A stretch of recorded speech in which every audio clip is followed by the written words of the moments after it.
კრემლი პასპორტიზაციის პროცედურებს ამარტივებს სურვილის შემთხვევაში რუსული პასპორტის მიღება შეიძლება ყველას, ვინც პოსტსაბჭოთა ქვეყნების ტერიტორიაზე ცხოვრობს. მთავრობის მიერ მხარდაჭერილი კანონპროექტი დასამტკიცებლად უკვე გააგზავნეს დუმაში.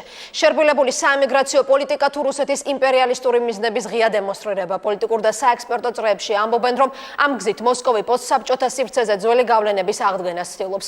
მით უმეტეს, რომ ყირიმის ინტერვენციის ფონზე რუსეთის სხვა ტერიტორიების მიერთების წესსაც ამარტივებს. შესაბამის კონსტიტუციო ცვლილებაზე დუმაში მუშაობა დაწყებულია. უახლოეს პერიოდში რუსული პასპორტის მისაღებად ენის ცოდნა ან საბჭოეთთან რაიმე სახის კავშირით საკმარისი იქნება. რუსეთის მთავრობაში კანონპროექტი მზადდება, რომლითაც რუსულ პასპორტებს პოსტსაბჭოთა ქვეყნების ყველა მსურველი ეთნოსისა და წარმომავლობის მიუხედავად უპრობლემოდ მიიღებს. მთავრობის ხდომაზე კანონპროექტს მხარი უკვე დაუჭირეს. კანონი გავრცელდება რუსული ოჯახებიდან წარმოშობილ პირებზე, ადრე რუსეთში მაცხოვრებლებზე, საბჭოთა კავშირში და რუსეთის იმპერიის ტერიტორიაზე მაცხოვრებლებზე.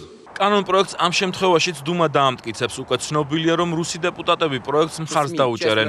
პარალელურად რუსი კანონმდებლები მუშაობენ საკონსტიტუციო ცვლილებაზე, რომლითაც ტერიტორიების გამარტივებული წესით მიერთება იქნება შესაძლებელი. არ მალავენ, რომ კანონპროექტი ყირიმში დაგეგმილ რეფერენდუმს უკავშირდება. ეს კანონპროექტი სპეციალურად არის შემუშავებული იმისთვის, თუ ყირიმში რეფერენდუმი რუსეთთან შეერთებას გადაწყვეტს. რუსი ექსპერტების ერთი ნაწილი დარწმუნებულია, რომ ყირიმის შემდეგ საზეიმო ვითარებაში მოხდება ასევე სამხრეთ ოსეთის ტერიტორიის მიერთება. ექსპერტთა მეორე ნაწილი არ გამორიცხავს, რომ მოქალაქეობის პროცედურების გამარტივება ასევე ყირიმის მოვლენებთან ერთად ქვეყანაში მძიმე საემიგრაციო პოლიტიკას უკავშირდებოდეს, რომლის შერბილების გადაწყვეტილება ხელისუფლებას მიღებული აქვს. ვფიქრობ, რომ ალიასკის, პოლონეთის და ფინეთის მცხოვრებლები მადლობელები უნდა იყვნენ ბატონი მედვედევის, რადგან ისინიც ოდესღაც რუსეთის იმპერიის შემადგენლობაში იყვნენ. სერიოზულად კი პასპორტების გაცემის გამარტივება კიდევ მძიმე საემიგრაციო წესების შერბილებასაც ეხება. ვფიქრობ, რომ პუტინი მხოლოდ ყირიმით არ შემოიფარგლება. ჩემი აზრით, საზეიმო ვითარებაში მოხდება ყირიმის, სამხრეთ ოსეთის, შესაძლოა აფხაზეთის, დნესტრისპირეთის მიერთება. კანონი, რომელიც განიხილავს ახალი ტერიტორიების მიერთება, სწორედ ამისთვის არის. თითქმის დარწმუნებული ვარ, რომ ყირიმს სამხრეთ ოსეთის მიყვება. კანონპროექტს უკვე მოყვა გამოხმაურება საქართველოს საკანონმდებლო ორგანოში. უმრავლესობა თვლის, რომ აუცილებელია ყველაფერი გაკეთდეს იმისთვის, რომ საერთაშორისო დონეზე რუსეთის იმპერიალისტური ზრახვები შეკავდეს. უმცირესობის დეპუტატები კი ამბობენ, რომ პუტინი ადოლფ ჰიტლერის აპრობირებული პასპორტიზაციის მოდელით ხელმძღვანელობს, რომელიც მან ჩეხოსლოვაკიის წინააღმდეგ გამოიყენა.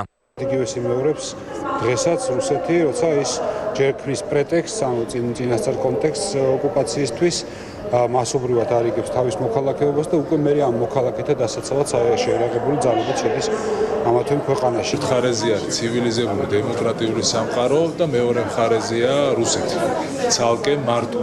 ამიტომ ეს არის ძალიან რთული მდგომარეობა ერთის მხრივ, მაგრამ მეორეს მხრივ კიდევ მეტი ილუსტრირება ხდება რუსეთის და პუტინის. ქართველი ექსპერტების დასკვნა პასპორტების გამარტივებული წესით გაცემაზე ერთმნიშვნელოვანია. ამბობენ, რომ პუტინი პოსტსაბჭოთა ქვეყნებში გავლენის დაბრუნებას ცდილობს, რაც საბოლოოდ ჯერ საბაჟო კავშირის, შემდეგ კი ევრაზიული კავშირის შესაქმნელად არის გამიზნული. რასაკვირველია, ეს არის პასუხი დასავლეთის მოსალოდნელ სანქციებზე.